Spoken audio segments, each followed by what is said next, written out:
this is Kelly from Play, Learn, Talk, and this is the tutorial for Kids Love Cupcakes, an articulation practice tool you can be using in your virtual speech therapy sessions. It's open-ended, so it allows you to type in your own targets, making it very easy to customize the game for your particular students. So you can use it all day long, just type in the targets you're currently working on with your students. Now, because there are typable text boxes, you can use this to target articulation as well as vocabulary and fluency, and even generating multiple sentences. So I'll get to that a little bit later in this slide and tell you how you can actually do that.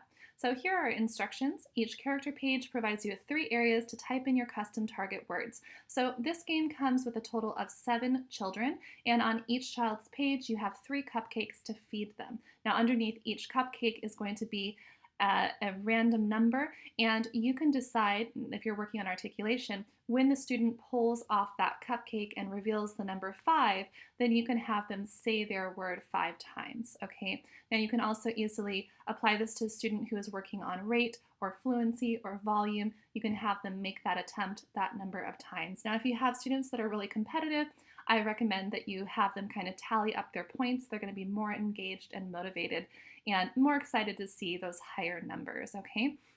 So you can also use this for alternate things like I was just mentioning. So alternative uses down at the bottom says practice describing target words. So students, can they come up with 3 adjectives or 7 adjectives?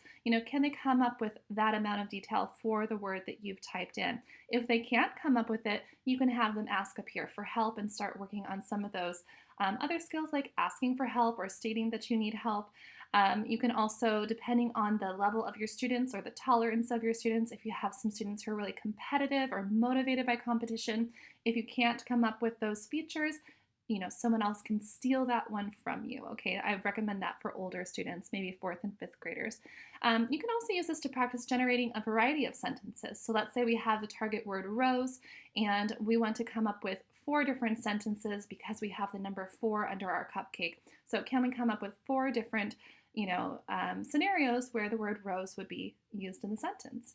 We can also use it with practicing fluency strategies, so you just go ahead and type in relevant vocabulary from your students' daily life and have them practice different strategies. So I'll point out before we go on that our navigation button to the right is here, but if we want to go back, you're going to hit the Play, Learn, Talk logo to go back. All right, so here is our main navigation menu. We have 7 different children, as you can see, and you simply click on any one of them to go and see the structure of the page. So here you can go ahead and type in your targets before your student gets here, or when your student's in session, you can ask them, hey, which one should we work on? Maybe you were just working on a list of like 30 words, and your student can pick out their 3 favorite or their 3 most challenging or the 3 easiest, and you can type them in together. Really make your student feel a part of the entire game process. So these are all draggable items, so you simply need to click on your mouse and then drag it over to the student. You can put it anywhere here, and it's going to fall behind and appear as if it has been eaten by the child. So let's go ahead and type in some of our targets. So we'll do rhinoceros, rose, and ring. All right, so my student would have got 9 points, and let's say they want to do the chocolate cupcake next, and they have 7 times to say the word ring, and this one can go in 8 times for the word rose. So not all of them are going to be this high of trials, but some of them are. So once I finish on this page, this is the last page involving this girl. So the next step would be to go to this icon here, and you're going to click on menu. And I would recommend that you try to get through all 7 children in your session, and you simply would just go back to this page, ask your student to pick a child. You can work on some describing skills. They can describe what color the heart is or the features of the person who they want to go and choose and feed, okay? All right, so you can find this game in the Play, Learn, Talk store on Boom Learning, and it will be called Kids Love Cupcakes.